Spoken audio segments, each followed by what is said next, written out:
ಸಭಾಪತಿ ಬಸವರಾಜ ಹೊರಟ್ಟಿ ವಿರುದ್ಧ ಪತ್ರವನ್ನ ಬರೆಯಲಾಗಿದೆ. ಪರಿಷತ್ ಸದಸ್ಯ ನಾಗರಾಜ್ ಯಾದವರಿಂದ ಪತ್ರವನ್ನ ಬರೆದಿದ್ದಾರೆ. ಪತ್ರದಲ್ಲಿ ಹೊರಟ್ಟಿ ಮೇಲೆ ಆರೋಪಗಳ ಸುರಿಮಳೆಯನ್ನೇ ಹರಿಯಲಾಗಿದೆ. ಪರಿಷತ್ ಕಾರ್ಯದರ್ಶಿಗೆ ಪತ್ರವನ್ನ ಬರೆದಿದ್ದಾರೆ ನಾಗರಾಜ್.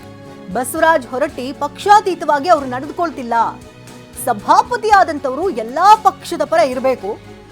ಆಡಳಿತ ಪಕ್ಷಕ್ಕೆ ಒಂದು ನ್ಯಾಯ, ವಿಪಕ್ಷಗಳಿಗೆ ಒಂದು ರೀತಿ ನಡೆಯನ್ನ ತೋರಿಸ್ತಾರೆ. ಹಾಗಾಗಿ ಹೊರಟ್ಟಿ ಮೇಲೆಯೇ ನಮಗೆ ಅವಿಶ್ವಾಸ ನಿರ್ಣಯ ಮಂಡನೆಯಾಗಬೇಕು ಅಂತ ಹೇಳಿದ್ದಾರೆ. ಈ ಸಂದರ್ಭದಲ್ಲಿ ನಮ್ಮ ಪ್ರತಿನಿಧಿ ಕೂಡ ಮಾತನಾಡಿಸಿದ್ದಾರೆ. ಏನ್ ಹೇಳಿದ್ದಾರೆ ಕೇಳೋಣ. ಇವತ್ತು ಬಸವರಾಜ ಹೊರಟ್ಟಿ ಅವರ ವಿರುದ್ಧ ಸಭಾಪತಿಗಳು ಅವಿಶ್ವಾಸ ನಿರ್ಣಯ ಮಂಡನೆ ಮಾಡಬೇಕು ಅನ್ನುವಂತಹ ಚರ್ಚೆಗಳು ಶುರುವಾಗಿದ್ದಾವೆ.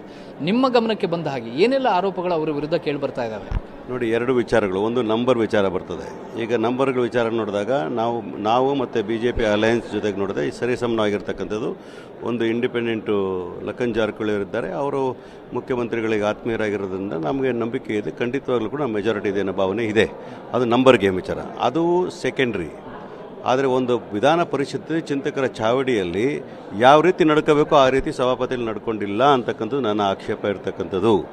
ಸರ್ಕಾರದ ಕೆಲವು ನಿಯಮಗಳನ್ನು, ಕಾನೂನುಗಳನ್ನು ಉಲ್ಲಂಘನೆ ಮಾಡಿ ನೇರ ನೇಮಕಾತಿಗಳು ಮಾಡಿರ್ತಕ್ಕಂಥದ್ದು ನನ್ನ ಗಮನಕ್ಕೆ ಬಂದಿದೆ. ಅವರು ಸಭಾಪತಿಗಳಾಗಿರೋ ಕಾರಣಕ್ಕೋಸ್ಕರವಾಗಿ ನಾನು ಫ್ಲೋರ್ ಆಫ್ ದ ಹೌಸ್ ಮಾಡಬೇಕಾದ್ರೆ ಕೆಲವು ನಿಯಮಗಳ ಅನುಸಾರ ಅದನ್ನು ಚರ್ಚೆ ಮಾಡಬೇಕಾಗ್ತದೆ. ಅಂದರೆ ಅತಿ ಶೀಘ್ರದಲ್ಲಿ ಆ ವಿಚಾರಗಳನ್ನ ಚರ್ಚೆ ಮಾಡಲಿಕ್ಕೆ ಸರಿಯಾದ ಫೋರಮಲ್ಲಿ ನಮ್ಮ ವರಿಷ್ಠರ ಅನುಮತಿ ಪಡೆದು ಡೆಫಿನೆಟಾಗಿ ಚರ್ಚೆ ಮಾಡಲಿಕ್ಕೆ ಯೋಚನೆ ಮಾಡ್ತೇವೆ. ನೇರ ನೇಮಕಾತಿಗಳು ಡ್ರೈವರ್ಸು ಮತ್ತು ಕಂಡಕ್ಟರ್ಸ್, ಡ್ರೈವರ್ಸು ಮತ್ತು ಡಿ ಗ್ರೂಪ್ ಅವ್ರನ್ನ ನೇಮಕ ಮಾಡ್ಕೊಳ್ಳೋ ಸಂದರ್ಭದಲ್ಲಿ ಈ ಆರ್ಥಿಕ ಇಲಾಖೆ ಸ್ಪಷ್ಟವಾದ ಸೂಚನೆಗಳನ್ನು ಕೊಟ್ಟಿದ್ದಾರೆ. ಯಾವುದೇ ರೀತಿಯಾದಂತಹ ಪರ್ಮನೆಂಟ್ ಎಂಪ್ಲಾಯ್ಮೆಂಟ್ಗಳನ್ನು ಮಾಡಬಾರ್ದು ಅಂತಕ್ಕಂಥ ಹೇಳಿರ್ತಾರೆ. ಇವರು ನೇರ ನೇಮಕಾತಿಯ ಹೆಸರಿನಲ್ಲಿ ಅವ್ರಿಗೆ ಬೇಕಾದವರಿಗೆ ಮಾಡಿಕೊಂಡಿರ್ತಕ್ಕಂಥದ್ರಲ್ಲಿ ನನ್ನ ಆಕ್ಷೇಪ ಇರತಕ್ಕಂಥದ್ದು. ಕಾನೂನು ಬಾಹಿರ ಚಟುವಟಿಕೆಗಳು ಅವ್ರು ತೊಡಕೊಂಡಿರ್ತಕ್ಕಂಥದ್ದು ನಾವು ಒಪ್ಪಲಿಕ್ಕೆ ಸಾಧ್ಯ ಇಲ್ಲ.